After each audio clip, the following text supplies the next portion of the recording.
Thank you, Lord. Sus. May bata, tido. Bo, thank you, Lord, gid. Hala, isa ka hauler nga na disgrasya mga idol sa Kabangkalan.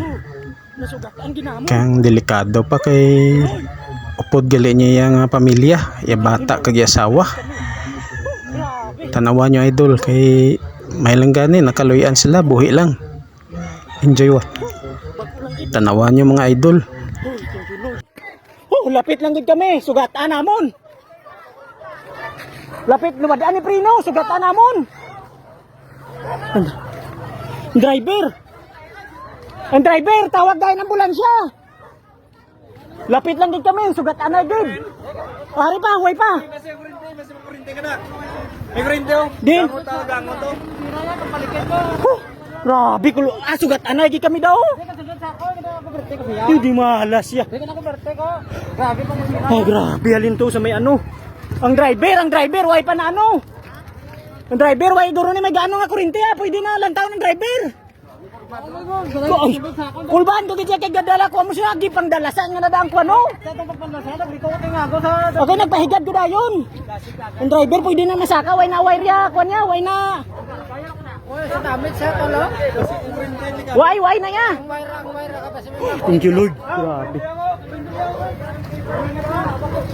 Ang driver, wala pa kami kambalo kung anong driver. Ah, grabe, kulba ko. Ang driver, way pakagwa. Ang driver, pwede na ni masaka, wala wire, may open na. Ang driver, pwede na masaka, way kurente nga live.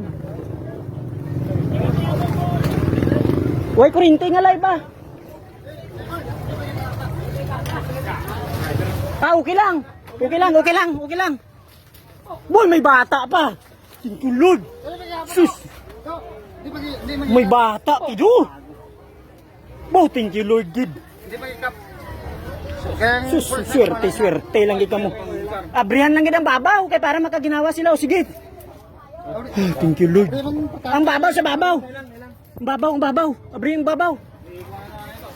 Bo, may mga bata nga sakay. May lang gid, okay lang sila. May mga bata nga sakay. May mga bata.